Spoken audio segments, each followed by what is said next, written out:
कई बार लोग बोलते हैं कि मुझे भगवान दिखाओ, मैं भगवान को देखना चाहता हूँ।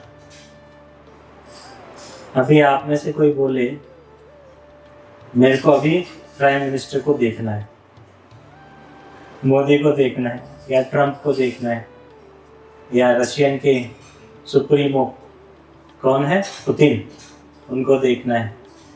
आ जाएंगे अभी बुलाने पर? हैं? घर में हैं? नॉक करेंगे, आ जाएंगे? नहीं? अब सोचिए, आप जब भौतिक जगत के जेब को नहीं बुला पा रहे हैं, तो आप किसकी बात कर रहे हैं? भगवान को देख रहे हैं कि भगवान आ जाओ, जो सुप्रीम है पूरे ब्रह्मांड के। हाँ। और दूसरा चीज है योग्यता। हमें प्रश्न क्या करना है कि क्या मैं योग्य हूँ।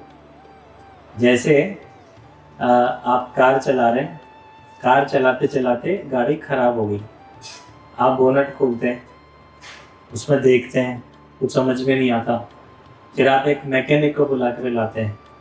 मैकेनिक भी वही बोनट खोलता है और वो 2 मिनट में कार सही कर देता है। तो दोनों में अंतर क्या है, आप में और मैकेनिक में? ऐसा तो नहीं कि आपको 2 तार दिखे और मैकेनिक को 4। संख्या तो दोनों को बराबर ही है, वो सेम ही चीज दिख रही है। तो अंतर क्या है मैकेनिक और आप में? योग्यता।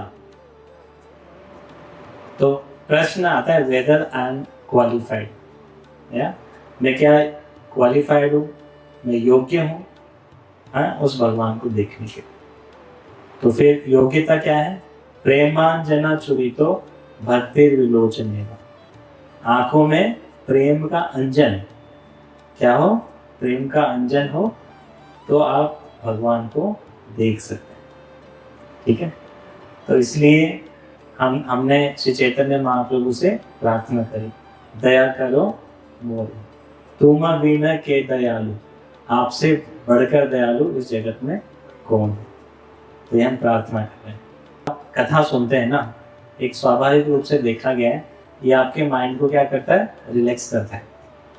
जब माइंड रिलैक्स वाले पोजीशन में जाता है तो जिसकी लालसा कम होती है थोड़ी, तो वो धीरे धीरे झपकी लेना शुरू करता है, निद्रा के आवेश में जाता है, तो इस तरह से। और जिसकी लालसा ज़्यादा होती है वो हमेशा चौकन्ना रहता है। तो ये अंतर आ जाता है। अब ऐसा नहीं कि जो कयाधु है वो पूरे समय ही सोए थे, सुन रहे थे, नारद जी कथा बोल रहे हैं तो कभी झपकी लग गई, कभी उठ गए, इस तरह से। और जो उनके गर्भ में जो प्रहलाद है वो क्या है? पिपासु है, उनको बहुत लालसा है भगवान को जानने की, समझने की, प्रेम की। तो जब प्रेम होता है ना तो फिर कोई भी चीज़ आड़े नहीं आती, फिर वो ग्रहण हो जाता है। हिस्ट्री का प्रश्न ये है कि लास्ट में जो मैंने देख लिया तो क्या मेरा वही जन्म होगा क्या? देखने का नहीं, देखने का तात्पर्य ये है कि हमने ये बताया था, यम यम स्मरण भाव, जैसा आपका भाव रहता है। भाव बोले तो प्रेम, रिमेम्बरेंस, मतलब चित्त में जिसका रिमेम्बरेंस आता है, चित्त में जिसका रिमेम्बरेंस आता है। और किसका आता है? दुख के समय जिसके आप सबसे करीब है, जिसको आप सबसे ज्यादा प्रेम करते हैं, वो आपके हृदय में और आपके चित्त में आता है। तो बात वहां पर है कि जैसे आपके हृदय में कुछ भी इच्छा आ गई, या फिर कुछ भी चेष्टा आ गई, या फिर कोई भी जानवर, पशु या इंसान का स्वरूप आ गया, अब आपकी इच्छा क्या है? वहां पर जाने की, उस जगह जाने की, या फिर वैसा बनने की। फिर यहाँ पर कर्मा प्रिंसिपल अप्लाई होता है। यहाँ पे कर्मा देखे जाएंगे, देखा जाएगा कि आप में उतने पुण्य या पाप है कि आप वो शरीर या फिर वो अवस्था ग्रहण कर सकते हो या नहीं। जैसे मरते समय आपकी इच्छा हुई कि मैं नेक्स्ट लाइफ में मैं भी पुतिन जैसा किसी बहुत बड़े देश का क्या बनूं? सुप्रीमो बनूं, वो बहुत पैसा और धन हो। ठीक है, आपकी ये इच्छा रह गई मृत्यु के समय। फिर आपके कर्मों का आकलन किया जाएगा कि आपने उतने कर्म एक्वायर्ड कर लिए हैं क्या। अगर नहीं किए तो फिर ये प्रकृति में जो परमात्मा विराजमान है वो आपको नेक्स्ट लाइफ में आपको प्रेरित करेंगे वो कर्म अर्जित करने के लिए कि आप अपना लक्ष्य, अपनी इच्छा पूरी कर सको। ये बिल्कुल उसकी जैसे है, आप एक उदाहरण लेकर समझ सकते हैं। जैसे पबजी होता है, पबजी की गेम वगैरह होते हैं, बच्चे वगैरह खेलते हैं। खेला आपने कभी? नहीं है? हाँ, तो गेम्स वगैरह में सुना तो होगा, आप जिसने खेला होगा उसको अनुभव भी होगा। तो गेम्स में क्या होता है कि बहुत सारे कैरेक्टर होते हैं, चरित्र होते हैं कि आपको कौन सा वाला कैरेक्टर अच्छा लगता है। किसी को थोड़ा हेल्दी वाला, किसी को थोड़ा पतला, किसी को बॉडी वाला कोई व्यक्ति, वो कैरेक्टर, तो व्यक्ति वो कैरेक्टर चूज करता है, ठीक है, और फिर वो लड़ाई करता है। फिर उसके पास क्या कुछ चीज़ें कम रह जाती है तो उसको पॉइंट्स मिलते हैं। अगर उसके पास पॉइंट्स है तो वो चीज़ पार कर पाएगा, नहीं है तो वो खत्म हो जाएगा। पर वो असली नहीं है, उसने अपने आप को उस कैरेक्टर से आइडेंटिफाई कर रखा है, उसने अपने आप को उस चरित्र से आइडेंटिफाई कर रखा है कि मैं ये हूँ। तो उसी तरह ये भगवान का 3D पबजी है, इस दिल दुनिया, ये बड़ा गेम है। तो व्यक्ति सोचता है कि मैं मोटा हूँ, मैं पतला हूँ, मैं सूखड़ा हूँ, मैं ऐसा हूँ, मैं वैसा हूँ, मैं गुजराती हूँ, मैं मराठी हूँ वगैरह। वो अपने आप को इन सब से क्या करता है, आइडेंटिफाई कर रहा है। और ये सब उसी तरह कैरेक्टर की तरह कि आप अपने आप को आइडेंटिफाई करते हो। ये आपका असली रोल नहीं है, ये आपकी असलियत नहीं है। हाँ? आप एक शुद्ध प्योर आत्मा हो, जीव हो, भगवान के शाश्वत अंश हो। एक बार श्रीला प्रभुपाद ऐसे यूरोप में कहीं कथा कर रहे थे, आत्मा के बारे में बता रहे थे। तो श्रीला प्रभुपाद बोलते हैं कि we are not this body, we are spirit soul. हम शरीर नहीं, हम क्या है, आत्मा है। तो एक मोटी सारी औरत बैठी हुई थी पब्लिक में, उसको समझ में आ जाता है कि हमारा जो अस्तित्व है वो शरीर से क्या है, अलग है। तो वो क्या करती है, वो बड़ी खुश हो जाती है। मैं फालतू में परेशान हो जाती इस मोटे शरीर को लेकर, मैं तो शरीर ही नहीं हूँ। और ऐसे बहुत सारे एग्जाम्पल है। 1982 हाँ, एक इंसिडेंट हुआ था। एक लड़का 5-6 साल का है, तो वो बोलने लगता है कि आप मेरे असली माता पिता नहीं हो, मेरे माँ बाप तो कहीं और है। और बकायदा वो बताता है, वो अपनी दुकान बताता है कि वहाँ पर वो ऐसे कार्य किया करता था, इलेक्ट्रॉनिक्स की उसकी दुकान थी। अपना घर का एड्रेस बताता है तो, और सब कुछ बता देता है। और जो उसके पिछले शरीर में जो उसकी पत्नी थी, नहीं, उसके साथ जाकर वो ऐसी ऐसी बात बताता है जो केवल उन दोनों को ही पता थी। और ये बकायदा ये किस्सा हुआ है। हाँ, तो इसका एक छोटे से एग्जांपल से हमें समझ में आता है कि वो उस आत्मा ने क्या शरीर चेंज कर लिया, उस आत्मा ने शरीर चेंज किया, वो आत्मा मरी नहीं है। जैसे अभी हम कथा के पहले दिन चर्चा कर रहे थे, किसी व्यक्ति ने देह छोड़ दी, तो हम क्या बोलते हैं कि वो चला गया, तो इसका मतलब आत्मा, तो आत्मा तो शाश्वत है ही।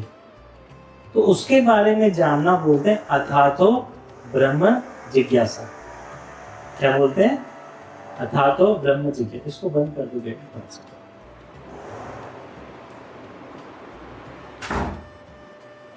कि अभी आप क्या इंक्वायर कर रहे हो, आप क्या पूछना चाह रहे हो, आप समझना चाह रहे हो अपने अस्तित्व के बारे में।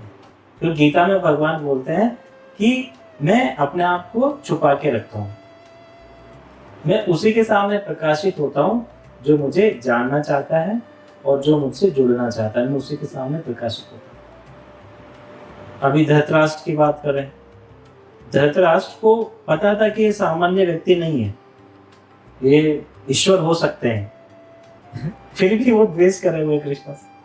दुर्योधन तो दुश्मनी मान लिया कृष्ण को, ये दुश्मनी है। अब श्री राम की बात करें, रावण है, रावण को पता लग गया कि हाँ भाई ये कोई सामान्य व्यक्ति नहीं है। हाँ, तो श्री राम के पीछे वो युद्ध करने लग गया, लड़ने लग गया।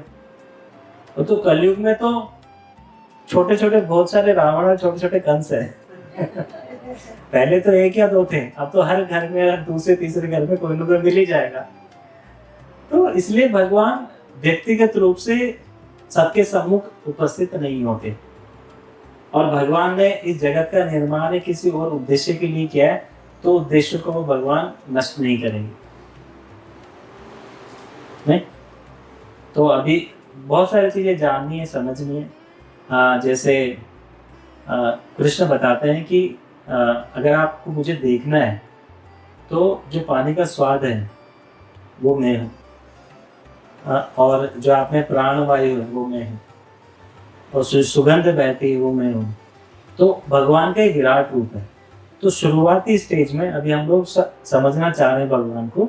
तो अगर भगवान को देखना है, कृष्ण को देखना है, तो हम शुरुआत स्तर पर भगवान के विराट स्वरूप को देख सकते हैं।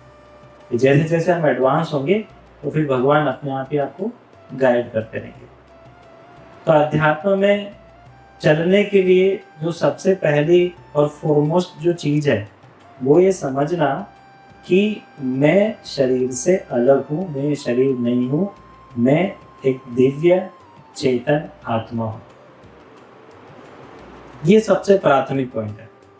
तो गीता में दूसरे चैप्टर में ही भगवान क्लियर कर देते हैं कि अर्जुन तुम शरीर नहीं, तुम शरीर से अलग आत्मा हो। फिर आत्मा को आधार रखकर फिर भगवान एक श्लोक बोलते हैं, कर्मण्येवाधिकारस्ते मा फलेषु कदाचन। शायद आप सभी ने सुना होगा कि कर्म करो और फल की इच्छा मत करो, चिंता मत करो। आप चोरी बोलेगा मैं तो अपना कर्म कर रहा हूँ, नहीं मैं तो नहीं करता फल की चिंता, सब अपने अपने हिसाब से बोलेंगे। पर उससे पहले भगवान आत्मा के बारे में बता चुके हैं। तो आत्मा के आधार पर भगवान यहाँ कर्म करने का आदेश दे रहे हैं, उसके बारे में बता रहे हैं। तो सबसे प्राथमिक स्टेज क्या है? आत्मा। और जो जो चीजें हमारे लक्ष्य प्राप्ति के लिए अवरोधक होती है, हमें उससे क्या करना चाहिए? अवॉइड करना चाहिए। हमें जैसे षष्ठी आपका एग्जाम है, कल एग्जाम आपको तैयारी करनी है। अब दीदी जोर से म्यूजिक कोई सॉन्ग चला रही है, तो आप क्या करेंगे? उन्हें बोलेंगे आप धीरे चला लो, या फिर बंद कर दो, या फिर दूसरे कमरे में जाकर सुन लो, ये बोलेंगे ना। क्योंकि लक्ष्य प्राप्ति में वो क्या बन रहा है? अवरोधक बन रहा है, तो आप उसे अवॉइड करेंगे। ठीक है। तो अब प्रश्न आता है ह्यूमन लाइफ का लक्ष्य है। हमें शरीर मिला है ना, ये यंत्र है, यंत्र रूहानी माया, ये शरीर मिला है। अब कोई भी कार, कोई भी गाड़ी आपको मिलती है किसी लक्ष्य के लिए मिलती है। आपको यहाँ से दिल्ली जाना है, मुंबई जाना है, तो वैसे शरीर का लक्ष्य क्या है? हमें सबका लक्ष्य पता है। ये छोटा सा बटन लगा के इसका लक्ष्य मुझे पता है, माइक का लक्ष्य पता है, लैपटॉप का लक्ष्य पता है, पेन का लक्ष्य पता है। अब जब बात करेंगे भाई आपका लक्ष्य क्या है, मानव का लक्ष्य क्या है, उसमें फिर हम घूम जाते हैं। नहीं, ये भी हो सकता है, वो भी हो सकता है, फिक्स ही नहीं, हमें पता ही नहीं है। नहीं तो अथातो ब्रह्म जिज्ञासा, आत्मा के बारे में जानना। जब ये आपके अंदर इच्छा आती है, इसे क्या बोलते हैं? ब्रह्म जिज्ञासा। कि अभी आप अध्यात्म में आगे बढ़ना चाहते हो और उसके बारे में जानना चाहते हो, और उस पे जब आप चलना शुरू करते हो तब आप एक्चुअल में इंसान बनते हो, तब आप मानव बनते हो। उससे पहले तक हम लोग क्या है? द्विपाद पशु, धर्मेण हीना पशु भी समाना। धर्म की हीनता, अध्यात्म के बारे में जानकारी के बिना जो व्यक्ति है, जो मानव है, वो दो पैरों पे चलने वाले पशु के समान है। क्यों पशु क्यों बोला गया है इंसान को? क्योंकि वो चार कार्य के पीछे ही अपना जीवन चलाता है, उन्हीं के उद्देश्य की पूर्ति के लिए काम करता है। वो चार कार्य क्या है? आहार, निद्रा, भय, मैथुन। आहार बोले तो भोजन, निद्रा बोले तो भय, डर से सुरक्षा, और मैथुन मतलब पारिवारिक चीजें।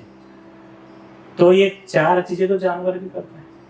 नहीं, आप पास में जो गली में कुत्ते रह रहे हैं, कोई भी जानवर रह रहे हैं, उन कुत्तों को थोड़ा सा बुद्धि दे दूं, है तो बुद्धि है उनमें, और दे दूं तो वो भी अपनी गली में एक IIT, AIIMS, medical college, ISRO, वैज्ञानिक अनुसंधान केंद्र सब खोल लेंगे। क्यों?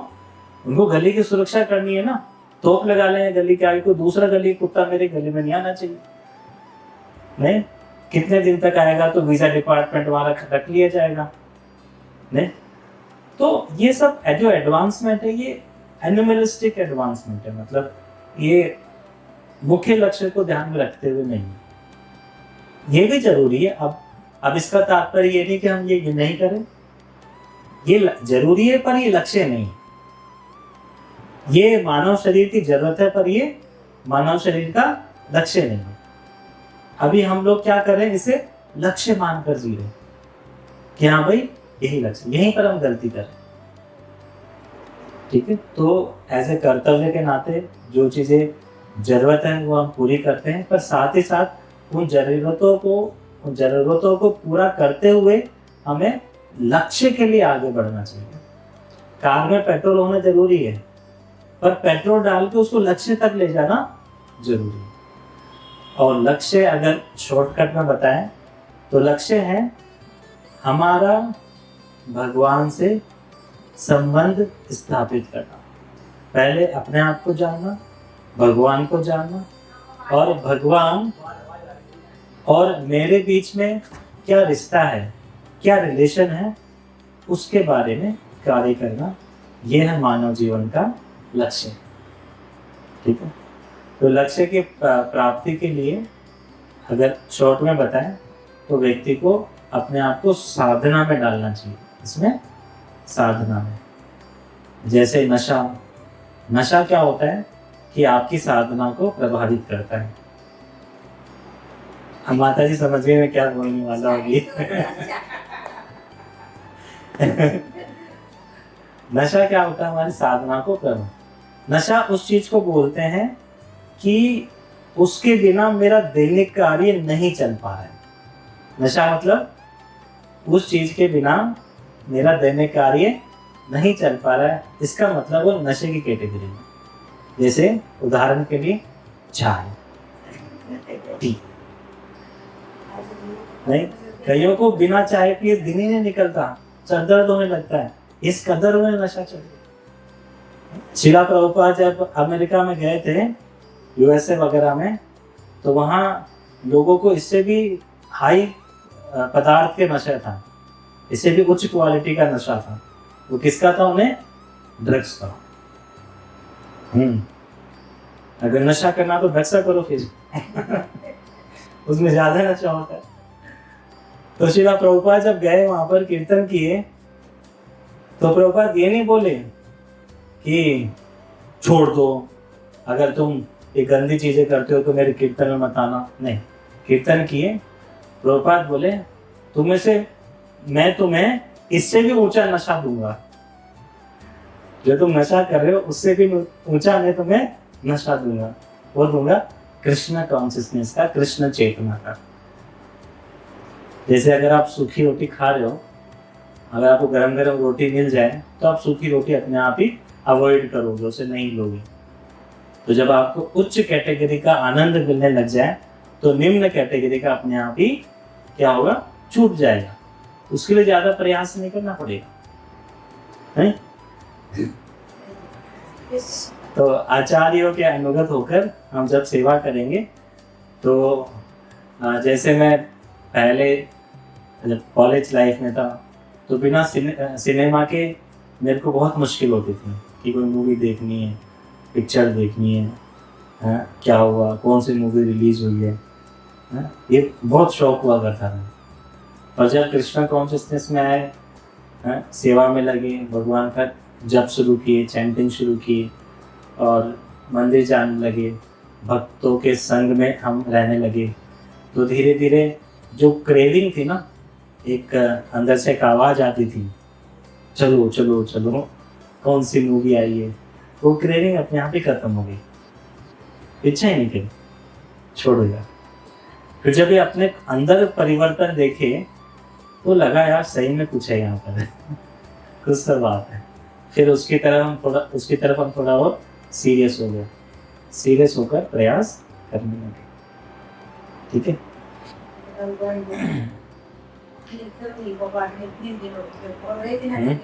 क्या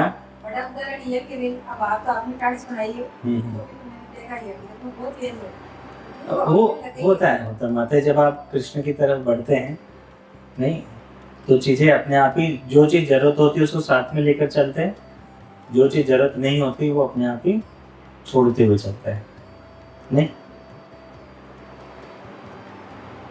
आप मेरे पास दोहराइएगा प्रणाम मंत्र। नमो विष्णुपादाय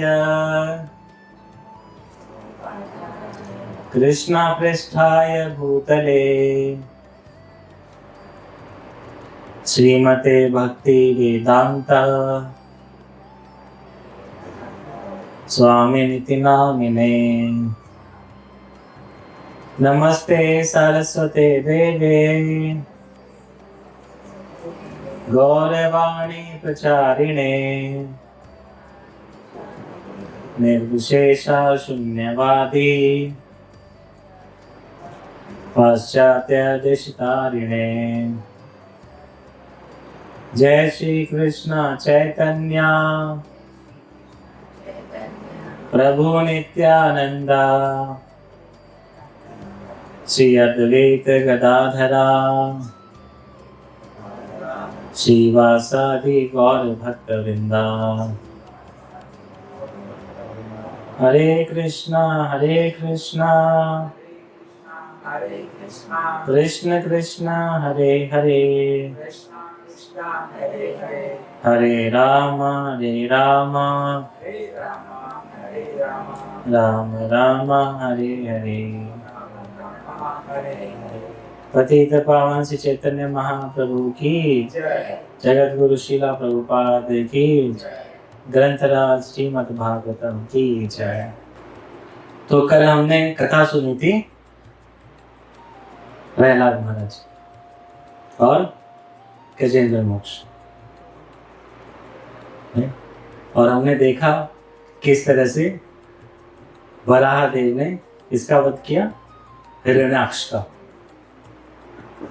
जब सब लोग रो रहे थे तो हिरण्याकश्यप जो उनके दूसरे भाई हैं वो अपने परिवार वालों को सांत्वना देते हैं, और सांत्वना भी बहुत अच्छी देते हैं, समझा के बताते हैं। तो आप ये मत सोचिए कि जो राक्षस प्रवृत्ति का है उसको ज्ञान नहीं है, बहुत ज्ञानी होते हैं लोग। जैसे रावण था, ऐसा नहीं रावण को वो ज्ञान नहीं था, अरे बहुत बड़ा पंडित था वो। इवन रावण को तो संस्कृत भी बहुत अच्छी आती थी। कई बार हम भाषाओं को लेकर लड़ लेते हैं कि हमें भाषा बहुत जरूरी है। हाँ, भाषा एक माध्यम है, जरूरी है, पर इसका तात्पर्य ये नहीं कि हम अपने संस्कार खो दें। जब श्रीला प्रभुपाद विदेशों में गए तो उन्होंने ऐसा नहीं बोला कि आप सबको संस्कृत सीखनी है, संस्कृत सीखने के बाद ही आप भक्ति कर पाएंगे। नहीं, प्रभुपाद ने उनको उन्हीं की भाषा में भक्ति और भगवान के बारे में बताया। तो आज भगवत गीता दुनिया की हर लैंग्वेज में है, रशियन में, उर्दू में, और चाइनीज, जापानीज और भारत के सभी भाषाओं में भगवत गीता वो ट्रांसलेटेड। जैसे कनकदास करके एक डिवोटी है कर्नाटक, वो कन्नड़ में भजन गाया करते थे। मीराबाई अवधी में, मीराबाई की भाषा क्या रही? अवधी, और थोड़ा कुछ ब्रज का टच भी रहा, उस भाषा में उन्होंने भजन किए। गुजरात में भी संत हुए, उन्होंने गुजराती में गाए। तो भगवान की भाषा कौन सी हुई फिर? सभी भाषाएं, वो सभी भाषाओं के जानकार हैं। और उससे ऊपर प्रेम की बात है, वो ये क्या है? प्रेम की बात। भगवान की भाषा क्या है? प्रेम। जैसे होता है ना माँ और बच्चे का जो प्रेम, वैसे तो इस भौतिक जगत में प्रेम लगभग एग्जिस्ट होता ही नहीं है। इस जगत में प्रेम है ही नहीं। एक काम और एक प्रेम, ये दोनों एक दूसरे के अपोजिट है। ठीक, प्रेम हो सकता है एक शाश्वत जीव का शाश्वत भगवान से, जो रिश्ता कभी टूटता नहीं। अगर फिर भी आपको प्रेम का एक अच्छा उदाहरण इस भौतिक जगत में देखना है, वो एक माँ और बच्चे का दे सकते हैं, क्योंकि माँ निस्वार्थ भाव से उस छोटे से बच्चे के लिए कुछ भी करने को तैयार हो जाती है। वो एक उदाहरण हम भौतिक जगत में देख सकते हैं, परंतु आज तो वो भी कई जगह तो बेकार हो गया एग्जाम्पल, पर समझने के लिए। तो फिर हम कहाँ पर थे? भगवान की भाषा पर, और हम चर्चा कर रहे थे हिरण्यकश्यप की, कि वो भी बहुत नॉलेजेबल था। जब उनके सब लोग रो रहे थे तो एक बहुत अच्छा उदाहरण देते हैं, एक पक्षी का एग्जाम्पल वो अपने डिस्कशन और चर्चा में बोलते हैं कि एक बार एक पक्षी था, तो बहेलियों द्वारा मारा गया, वो बहुत दर्दनाक स्थिति में। तो जो मादा पक्षी है वो रो रही है, क्या होगा क्या नहीं होगा। तो बहेलिया ने उसको भी तीर मार दिया। बहेलिया मतलब शिकारी, उसने उसको भी तीर मार दिया। फिर बच्चे भी कहाँ करते करते उधर घूमने लगे, तो बहेलिया ने उन सबको भी मार दिया। तो बोले कि मृत्यु सर्वहरस चाहम, जो मृत्यु है वो भौतिक जगत का सत्य है, तो हमें इसे स्वीकार कर लेना चाहिए। तो फिर ये सब समझाने के बाद सभी लोग थोड़े शोक से ऊपर आए, और जो भी आगे का कार्यक्रम करना था उन्होंने वो किया। तो राक्षसों को बहुत अच्छा नॉलेज होता है, बस एक चीज़ ही कमी होती है। अब पता कैसे करें कि कौन राक्षस है कौन देवता है? कैसे पता चलेगा? राक्षस बढ़िया सूट बूट पहन के, बढ़िया पैंट टाई पहन, देखे ना, हैं, बड़े इत्र वगैरह लगा के वह घूमते हैं दुनिया में। कैसे पता चलेगा कि वो राक्षस प्रवृत्ति का है या देवता प्रवृत्ति का है? उसका एक ही है, वो कृष्ण भक्त है या अभक्त है। भगवान का भक्त है या अभक्त? क्योंकि भगवान का भक्त होगा तो उनके दिशा निर्देश पर आचरण करेगा, नहीं होगा तो मनोरथेना धावतो भई, उसका जो मन होगा उसके अनुसार वो कार्य करेगा। और फिर बाद में हम देखते हैं कि कैसे प्रहलाद का जन्म हुआ, और जब प्रहलाद को पहली बार गुरुकुल भेजा जाता है, फिर पिताजी पूछते हैं भाई क्या सीखा, तो प्रहलाद क्या बोलते हैं? श्री प्रहलाद उवाच तत्साधु मन्ये सुरवर्य देहिनां, तत्साधु मन्ये असुर वर्य देहिनां सदा समुद्विग्न धिया असद्ग्रह हित्वात्मपातं गृहमन्धकूपं वनं गतो यद्धरिमाश्रय। ये जवाब देते हैं। तात्पर्य मतलब असुर वर्य, हे असुरों के राजा, जिसने अपने आप को एक शरीर का टुकड़ा समझ रखा है, मांस का टुकड़ा समझ रखा है कि मैं ये शरीर हूँ, और हमेशा वो उद्वेग से भरा हुआ है इस शरीर को लेकर, फुल ऑफ एंजाइटीज। और उसका जो बुद्धि है, बुद्धि कहाँ पर? असत ग्रह, असत बोले तो अपने शरीर को जो कि टेम्पररी है, कुछ समय के लिए, और उसी के लिए वो अपना जीवन यापन कर रहा है। तो ऐसा व्यक्ति हित्वा आत्मपातम, अपनी आत्मा को गिरा देता है। किस तरह से गिरता है वो? जैसे कि आपको अंधकूपम, जैसे कुआं है पूरा अंधकार से भरा हुआ है, घास फूस उग रही है और उसका कोई पैंदा नहीं है, आप उसमें गिरते जा रहे हो, गिरते जा रहे हो।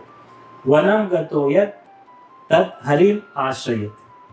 तो इसलिए व्यक्ति को अपनी जानकारी के लिए, अपनी समझ के लिए, आध्यात्मिक उन्नति के लिए उसको वन में जाकर हरि की शरण लेनी चाहिए।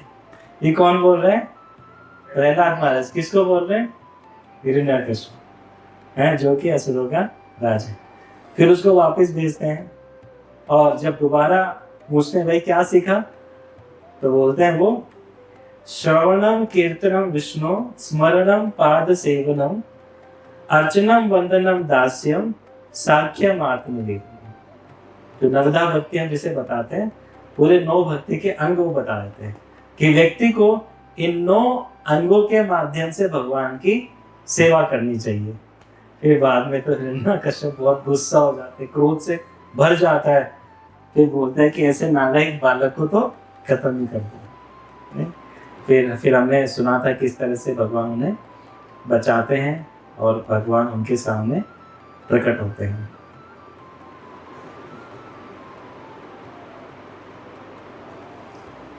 और आज एक और चीज मैं पढ़ रहा था, तो उसमें बहुत अच्छी चीज लिखी है।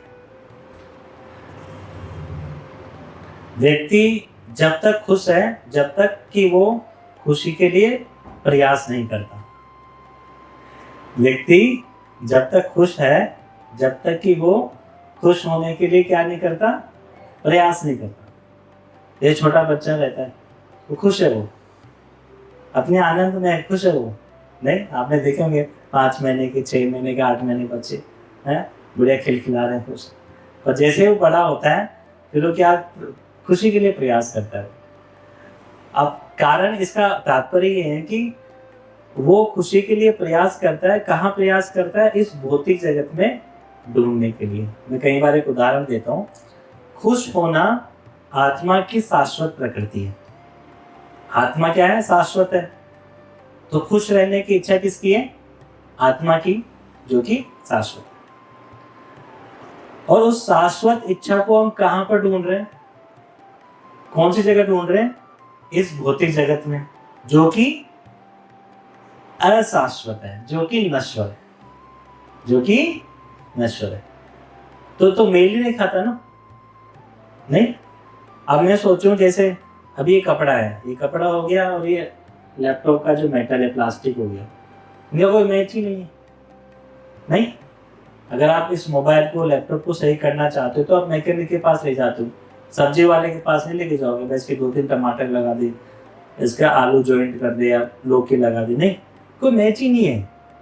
तो वैसे जब आत्मा की शाश्वत इच्छा है, तो शाश्वत इच्छा अशाश्वत जगह कैसे होगी? विद्यालय, विद्यालय में आपको क्या मिलती है? विद्या मिलती है। आप सोचो मेरे को बजरी, ईंट, रोड़ा मिल जाए, वो नहीं मिलेगा। तो वैसे जब आत्मा की शाश्वत इच्छा है तो शाश्वत जगह ही मिलेगी। और शाश्वत जगह क्या है? भगवान का नाम। तो कल हमारी कथा अधूरी रह गई थी, या शुरू की थी। कौन सी? है सती, माता सती की, पार्वती जी की। पर उससे पहले एक छोटा सा चर्चा हम करेंगे देवहूति और कर्दम मुनि। तो जैसे कि हमने सुना था कि जो पहले मनु थे और उनकी जो वाइफ थी, उनका नाम शत्रुपा और मनु का नाम स्वयंभू मनु। ठीक, उनके 5 बच्चे होते हैं, 3 लड़कियां और 2 लड़के, आकुति, देवहूति और प्रसूति। और जो 2 लड़के होते हैं वो कौन होते हैं? उत्तानपाद और प्रियव्रत। ठीक है, अब हम यहाँ बात करें देवहूति की। ठीक है, और कर्दम मुनि, कर्दम ऋषि, वो अपने तपस्या में, साधना में लीन थे। तो भगवान उन्हें बोलते हैं, कर्दम मुनि को आकर, जब अपनी तपस्या में थे, साधना में, कि देखो राजा की पुत्री का विवाह लेकर राजा स्वयं आपके यहाँ पर आएंगे, तो आप मना मत करना, क्योंकि मेरी इच्छा है कि आप शादी के बंधन में बंधो। तो कर्दम मुनि बोलते हैं ठीक है। तो वो राजा मनु शत्रुपा अपनी पुत्री देवहूति को लेकर वहां पर आते हैं और उनसे बोलते हैं आप इन्हें स्वीकार करें, दोनों का विवाह हो जाता है।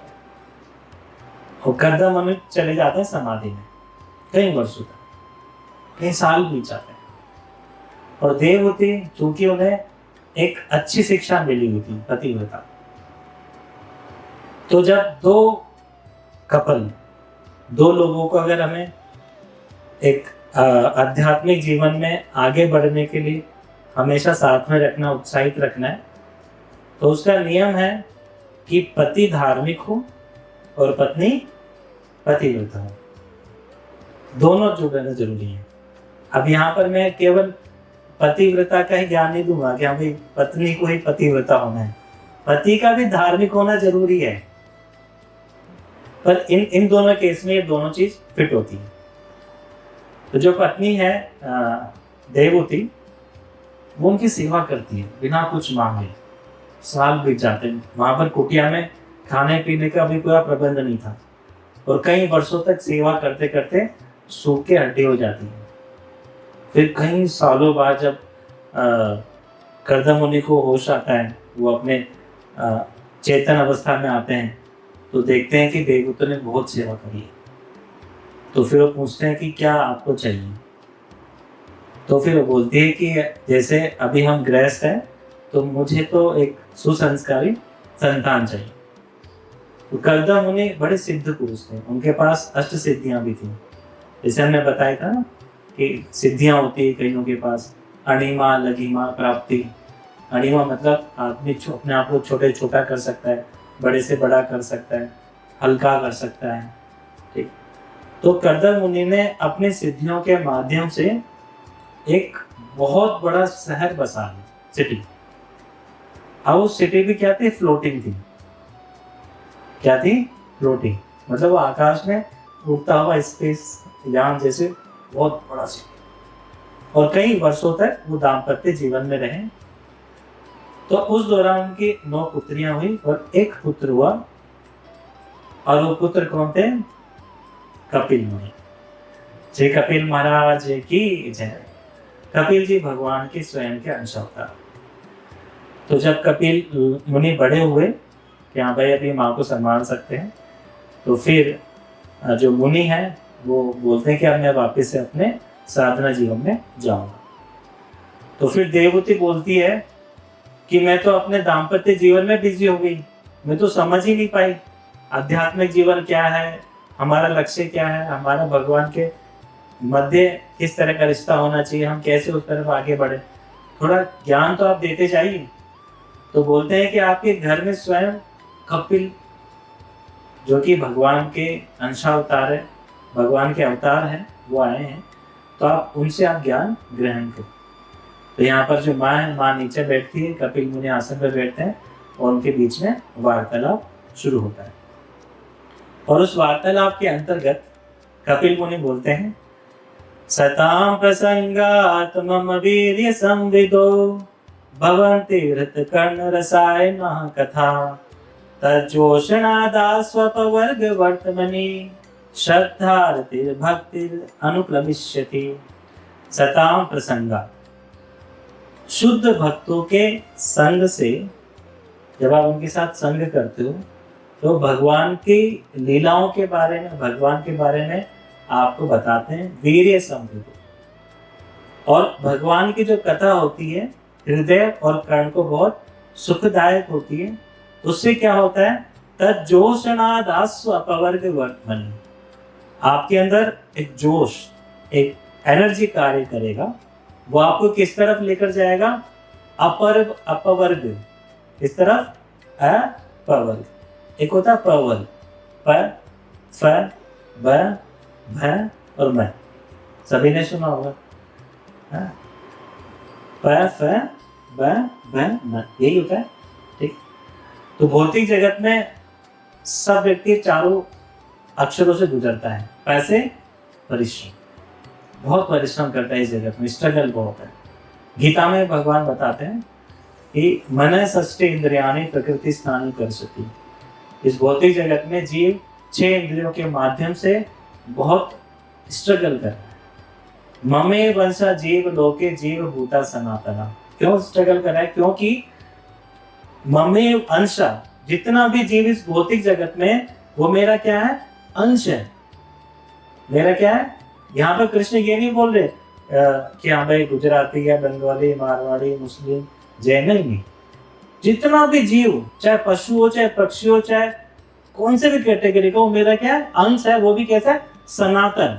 सनातन बोल तो हमेशा से मेरा वो अंश है, परंतु वो रिश्ता, वो जो संबंध भूल बैठा है। इसके कारण क्या हुआ?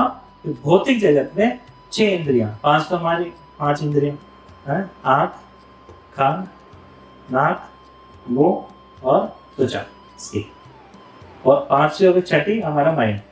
इनके माध्यम से इस जगत में क्या स्ट्रगल कर रहा है, बहुत परिश्रम कर रहा है। जो कोई व्यक्ति परिश्रम करता है तो क्या होता है, फेमा, फेन बोलो झाग आता से, मेहनत करता है।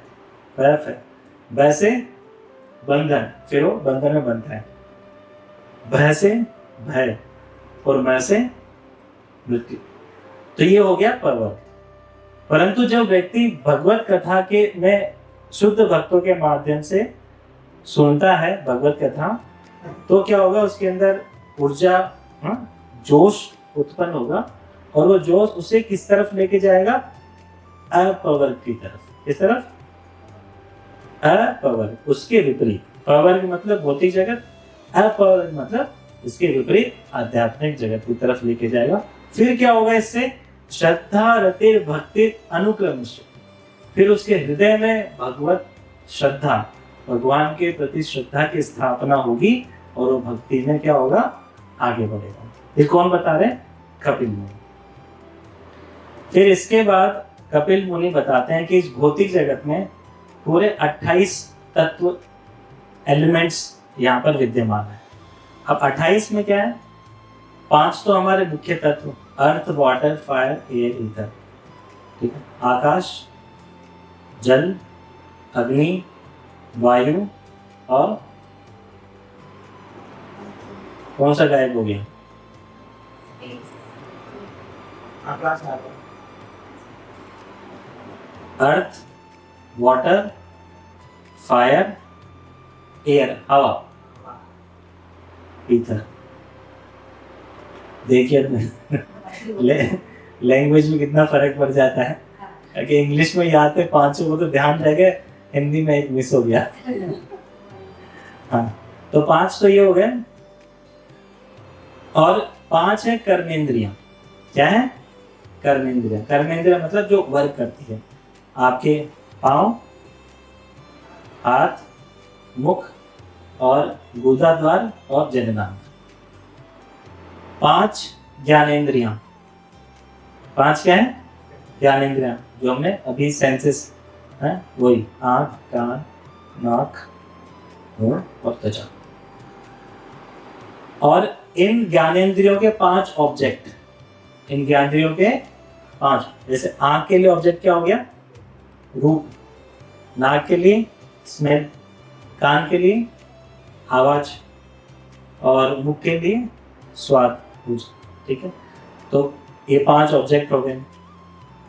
फिर इनके अलावा 3 आपका सूक्ष्म शरीर, जो स्थूल शरीर जो मैं देख पा रहा हूँ, ये तो पंचभूत से मिलकर बना हुआ है।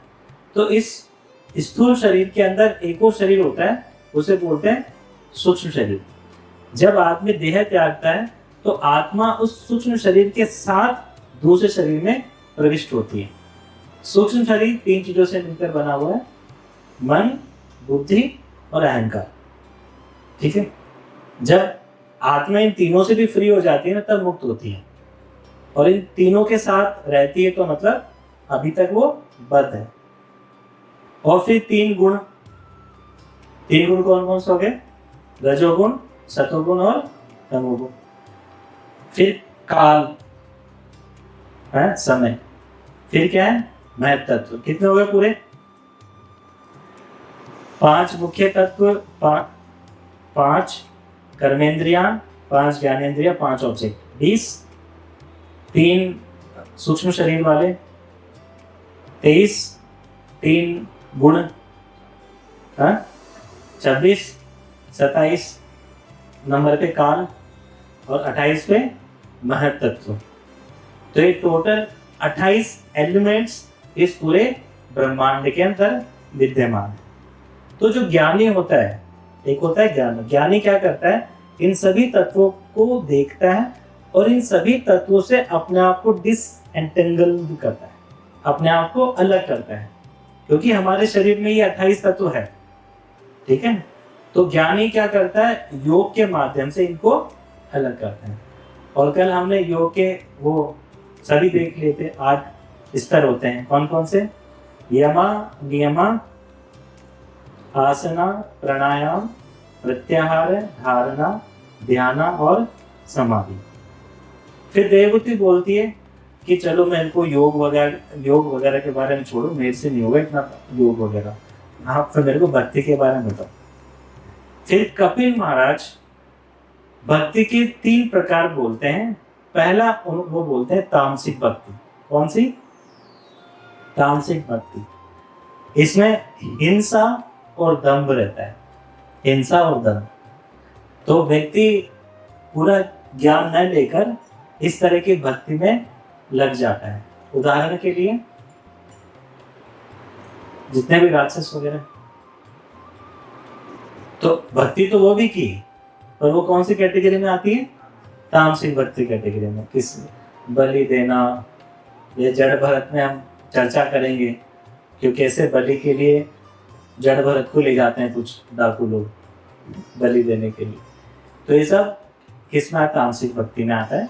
फिर आता है आपकी राजसिक भक्ति। राजसिक भक्ति में व्यक्ति थोड़ा अपने ऐश्वर्य का, मेरे को कुछ दिखावा चाहिए, मेरा नाम होना चाहिए।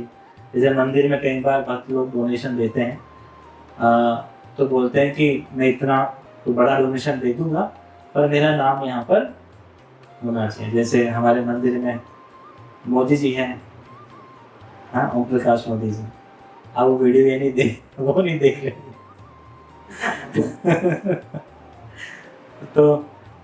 तो राजसिक भक्ति होती है उनकी, मतलब उन्हें नाम, जमीन उन्होंने दान करी है, जमीन करोड़ों में आती है ना, तो उन्होंने अपने पूरे परिवार का नाम सबसे आगे लिखवा रखा है, ओम प्रकाश मोदी, उनकी वाइफ और बच्चे सबका। ठीक है, तो इसमें मैं नहीं बोलूँगा कि बेकार है, ये बुरा है, क्योंकि ये उससे तो अच्छा ये कि जो लोग नास्तिक हैं और दूसरा जो लोग तामसिक है, कम से कम वो भगवान के चौखट पे आकर भगवान से उन्हीं से तो मांग रहे हैं। तो अकामो सर्व कामो वा मोक्ष कामो दारिधि तीव्रेण भक्ति योगेन यजन्ति पुरुषः परम्। कि आपकी जो भी इच्छा हो, चाहे कामना हो या फिर कोई कामना ना हो या फिर मोक्ष की कामना, कैसी भी चीज हो, हमें तुरंत तीव्रता से भगवान कृष्ण की तरफ और भक्ति की तरफ अग्रसर हो जाना चाहिए। जो भी होगा भगवान देखेंगे। ठीक है, तो राजसिक भक्ति। और फिर तीसरा जो प्रकार बताया वो बताया आपका सात्विक भक्ति। इसमें व्यक्ति अपने कर्मों को भगवान कृष्ण को क्या करता है? ऑफर करता है, उन्हें समर्पित करता है। फिर कपिल मुनि बात करते हैं मुक्ति की। हम सभी ने मुक्ति शब्द सुना हुआ है कि हमें मुक्ति चाहिए, मुक्ति चाहिए, मुक्ति चाहिए। नहीं, तो मुक्ति भी 5 प्रकार की, मुक्ति भी 5 प्रकार। साहुज्य, सानिध्य, सामीप्य, सारूप्य, सालोक्य। साहुज्य मुक्ति वो होती है जिसमें व्यक्ति भगवान की कांति में अपने आप को विलीन कर लेता है, ब्रह्म ज्योति में अपने आप को जोड़ना चाहता है। नहीं, और फिर आती है सानिध्य। सानिध्य में भगवान के निकटस्थ वो अपना निवास चाहता है, भगवान के साथ। सामीप्य में निकटस्थ, सारूप्य में भगवान जैसा स्वरूप, और सालोक्य में जहाँ पर भगवान निवास करते हैं उसे लोक्य। ये 5 तरह की मुक्तियां बताई गई हैं। परंतु श्री चैतन्य महाप्रभु बताते हैं भक्त क्या चाहता है। न धनम, न जन्म, न सुंदरी, न मुझे धन चाहिए, न अच्छा जन्म चाहिए, न सुंदरी चाहिए, न बहुत सारे मेरे को फॉलोवर चाहिए, मेरे कुछ नहीं चाहिए। और चैतन्य महाप्रभु बोलते हैं कि आप मुझे चाहे तोड़ो, चाहे मरोड़ो, चाहे कुछ भी करो मेरे साथ, फिर भी आप मेरे पूजनीय रहेंगे। मुझे क्या चाहिए? जन्म जन्मांतर तक मैं जहां पर भी जन्म लूं, चाहे नरक में लूं, चाहे स्वर्ग में लूं, चाहे धरती पर लूं, पर ऐसा कोई भी क्षण न हो कि मैं आपके चरणों को भूल जाऊं, निरंतर आपकी सेवा में लगूं। तो ये श्री चैतन्य महाप्रभु ने शुद्ध भक्ति के क्या बताया? प्रिंसिपल। इसे बोलते हैं प्रेम। इसे बोलते हैं प्रेम में मतलब व्यक्ति कुछ आशा नहीं करता, कुछ नहीं चाहता हो, चाहे वो कैसे भी रहे, कैसे भी मेरे से व्यवहार करे, पर फिर भी मेरा उनसे प्रेम है। और ये केवल जीव का और भगवान के साथ ही हो सकता है।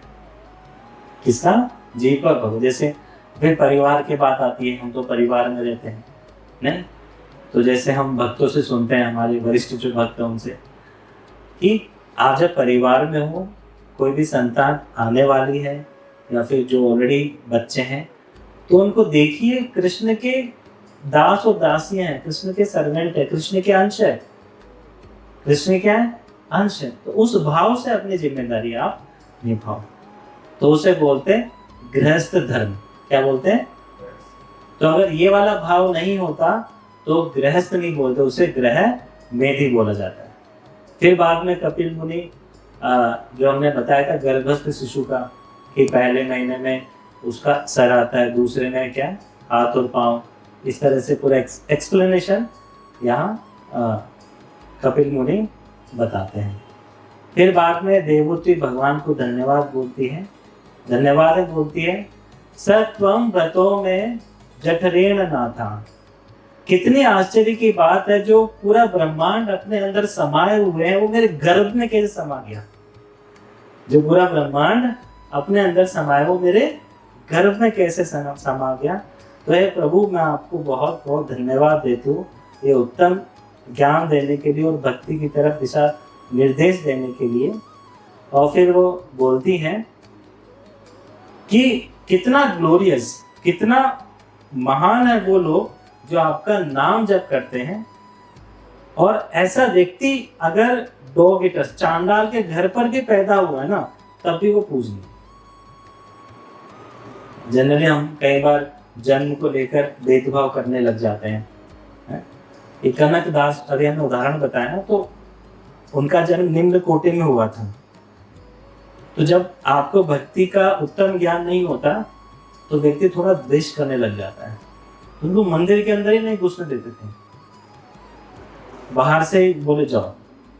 तो एक बार कुछ हो गया होगा, कहा सुनी, तो फिर जो वहाँ के पंडित लोग थे या फिर जो भी पूजा करते थे भगवान की, वो उनको मंदिर के पीछे ले गए और पीछे लेकर लिटरली उन्हें पीटने लगे, बुरा बुरा बोलने लगे कि तुम ऐसे कैसे कर सकते हो, कैसे निम्न जाति के हो, कितने गंदे संदेह हो, तो पता नहीं क्या क्या बोले। और जो भक्त होता है ना, उसके ऊपर कितना भी अत्याचार हो जाए वो स्वभाव से निर्मल ही होता है। तो वो सोच के भी बुरा नहीं सोच सकता किसी का, उसके मन में सेकंड थॉट आता ही नहीं किसी व्यक्ति के बारे में बुरा, कि बुरा उसका बुरा हो। वो तो अपने भजन में लीन रहता है, कुछ भजन गाते हैं। तो कृष्णा जो मंदिर में विराजमान है, वो कृष्णा पीछे मुड़ते हैं, पीछे की तरफ दीवार टूटती है और पीछे से कनकदास को दर्शन देते हैं वहीं से। और आज भी आप दर्शन करने जाते हो वहां पर, तो आपको फ्रंट गेट से नहीं, पीछे के गेट से दर्शन करना पड़ता है। तो ये होता है भक्त का स्वभाव। बहुत सारी कथा है कनकदास को भी लेकर, हम भविष्य में कभी सुनेंगे। अभी हम आते हैं इनकी प्रसूति, देवहूति, प्रसूति और आकुति। प्रसूति का विवाह होता है दक्ष, और दक्ष की एक बेटी होती है, काफी होती है, पर उनमें से एक बेटी का नाम होता है सती। हाँ, राजा दक्ष। विवाह होता है, सती वहां रहने चली जाती है। दक्ष प्रजापति होते हैं, बहुत ही उच्च पद उन्हें इस ब्रह्मांड के अंदर दिया हुआ है। तो एक बार वो यज्ञ करते हैं, यज्ञ बुलाते हैं और शिव जी को बुलाते हैं। शिव जी बैठे हुए हैं आसन में, उनको चेयर दे रखी है, बैठे हुए। ब्रह्मा जी भी साथ में और भी देवतागण। जब उस सभा में प्रजापति दक्ष पधारते हैं, वो आते हैं, तो सभी खड़े हो जाते हैं उनके आदर सत्कार के लिए, एक व्यक्ति को छोड़कर। एक नहीं, सॉरी, दो। एक तो ब्रह्मा जी, दूसरे शिव जी। तो शिव जी, वैसे तो शिव जी का जन्म मतलब अवतरण इस ब्रह्मांड में ब्रह्मा जी के यहाँ से ललाट से शिव जी इस यहाँ पर प्रकट हुए इस भौतिक ब्रह्मांड में। शिव जी शाश्वत है, ब्रह्मा जी जीव तत्व है। पर उस बाहरी रूप से देखा जाए तो ब्रह्मा जी से क्या है, छोटे हैं, ऐसे देखने को अगर मिले। और प्रजापति जो दक्ष है और शिव एक तरह से क्या हो गए, भाई हो गए, ब्रदर। तो फिर यह देखकर प्रजापति दक्ष को गुस्सा आ जाता है, क्रोध आ जाता है। कैसा है नालायक, एक तो मैंने अपनी बेटी तेरे को दे दी है और तू कहाँ शमशान में रहता है, और मैं आ रहा हूँ और तुम्हें ये भी नहीं लगा कि खड़े हो जाएं, थोड़ा सम्मान तो प्रदर्शित करें। किस तरह का व्यक्ति है। तो कुछ इनडायरेक्टली कुछ इस तरह के अपशब्द वो बोल देते। शिव जी शांत है और ये सब सुनकर शिव जी थोड़ी देर बाद वहां से निकल जाते हैं। निकलने के बाद उनके गण होते हैं, नंदी और नंदी गण। उनको गुस्सा आ जाता है, वो श्राप देते थे उसे, इसको दक्ष को, जा तो इतना ज्यादा बोलता है, मैं करता है कि मेरा सब कुछ है, सब कुछ मैंने ही किया है, तेरे तो शरीर बकरे का होना चाहिए। तो भृगु मुनि दक्ष की तरफ थे। भृगु मुनि किसकी तरफ थे, दक्ष की साइड। तो भृगु मुनि श्राप देते नंदी गणों को, कैसे लोग हो तुम, है दक्ष को श्राप दे रहे हो, जाओ मैं भी तुम्हें श्राप देता हूँ कि तुम भी नशे वगैरह में धुत रहो, पड़े रहो। फिर उधर से उल्टा वापस श्राप आता है कि भृगु ब्राह्मण थे, फिर वो बोलते हैं नंदीगण जाओ जाओ, तुम ब्राह्मण लोग गरीबी हो हमेशा। तो श्राप के ऊपर श्राप ये चलता रहता है। फिर कुछ समय बाद सब लोग वहां से चले जाते हैं। फिर दोबारा यज्ञ होता है, एक और अब बड़ा यज्ञ हो रहा है। उसमें शिव जी को निमंत्रण नहीं दिया है क्योंकि उनको बुलाते नहीं, छोड़ो उन्हें, ठीक। और सती शिव जी के साथ है। तो माता देखती है कि स्वर्ग लोक से काफी सारे यान उड़ रहे, कहीं जा रहे हैं, सब तैयार होके। जो देवियां हैं, देवता है, सब बड़े अच्छे कपड़े पहन रखे हैं, गहने पहन रखे हैं देवियों ने, और हंसते गाते हुए जा रहे हैं। कहाँ जा रहे हैं सब लोग। तो फिर पता करती है, तो पता चलता है कि पिताजी ने यज्ञ किया है। तो शिव जी से पूछती है कि हम भी चले यज्ञ में। शिव जी बोलते हैं देवी हमें निमंत्रित नहीं किया है तो हमें नहीं जाना चाहिए।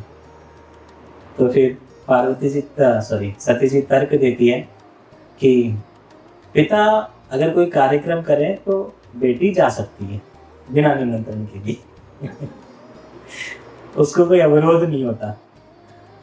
शिव जी मना करते हैं पर फिर भी वो चली जाती है और साथ में शिव जी कुछ गणों को भी भेज देते हैं, ठीक है जाओ। तो जैसे वो यज्ञशाला में जहाँ पर यज्ञ हो रहा है वहाँ पहुँचती है तो माँ और उनकी बहनें स्वागत करती है, पर पिताजी क्रोधित हो जाते हैं। फिर पिताजी बोलते हैं तुम्हें बुलाया किसने, आए क्यों, है? और फिर सती जी के सामने, मैया के सामने उन्हें बड़ा बुरा बोलते हैं, गलत बोलते हैं और शिव जी को भी अपशब्द बोल देते हैं। फिर सती मैया बड़ी क्रोधित हो जाती है कि धिक्कार है इस शरीर का जो आपके द्वारा प्राप्त हुआ, मैं नहीं रहना चाहती शरीर के अंदर।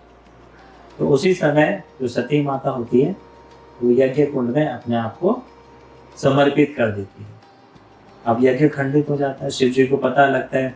शिव जी अपने जटा से एक भयानक, असुर तो नहीं बोलेंगे, गण प्रकट करते हैं। फिर गण जाता है, उसका दक्ष का नाश कर देता है और पूरा सब व्यवस्था उलट पुलट हो जाता है। परंतु ब्रह्मांड की शांति के लिए ये यज्ञ क्या है, जरूरी है। तो फिर ब्रह्मा जी, ये सब हो गया।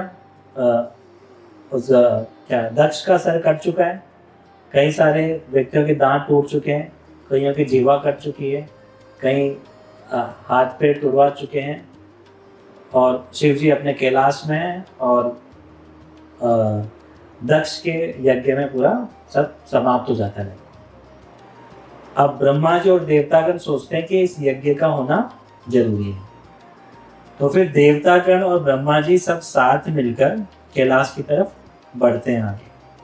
वो देखते हैं कि बहुत सुंदर वहाँ पर विवरण किया हुआ है कि एक मंदाकिनी नदी है, गंगा जी का एक स्वरूप है, वो बह रही है, पक्षी है, हंस है, पेड़ पौधे हैं, और ये सब कुछ दृश्य देखते हुए ब्रह्मा जी और देवतागण आगे बढ़ते हैं। तो देखते हैं एक विशाल बरगद का पेड़ है। उस बरगद के पेड़ की हाइट है 1287, 1200 किलोमीटर लगभग। किसकी क्या हाइट, ऊंचा 1200 किलोमीटर ऊंचा बरगद है, और उसका जो परिधि है, फैलाव है, वो करीबन 965 किलोमीटर का फैलाव है। और उस पेड़ में से एक पक्षी की आवाज नहीं आ रही। जनरली हम देखते हैं ना बरगद के पेड़ या घने पेड़, बहुत सारे पक्षी चहचहाते रहते हैं, पर वहाँ एक आवाज वहाँ से नहीं आ रही। और उस विशाल बरगद के पेड़ के नीचे भगवान शिव शांत स्वभाव से अपने समाधि में बैठे हुए। ब्रह्मा जी जाते हैं, देवतागण जाते हैं, उनसे प्रार्थना करते हैं, और प्रार्थना करने के बाद ब्रह्मा जी अवगत कराते हैं कि यज्ञ होना जरूरी है इस ब्रह्मांड की शांति के लिए और आगे बढ़ने के लिए। फिर बाद में शिव जी बोलते हैं कि ठीक है, जो दक्ष थे उनको बकरे का सर लगा दिया जाता है, और जो भक्त देवता करके थे उनकी आंखें फोड़ दी गई थी उस संग्राम के अंदर। तो बोलते हैं कि ये दूसरों देवताओं के द्वारा देख सकेंगे। और पूछा करके भी एक व्यक्ति, एक देवता थे वहाँ पर, वो बहुत हंस रहे थे, तो उनके भी दांत तोड़ दिए गए थे। जब शिव जी का अपमान हो रहा था तो वो हंस रहे थे, तो उनके घरों में उनके दांत तोड़ दिए। तो बोलते हैं कि ये यजमान के द्वारा खा सकेंगे। इस तरह से शिव जी व्यवस्था करके वापस से उस यज्ञ को शुरू करें। तो ये हमारे सती का एक कथा होती। फिर सती बाद में हिमालय की पुत्री के स्वरूप में जन्म लेती है और माँ पार्वती बनकर वो आती है।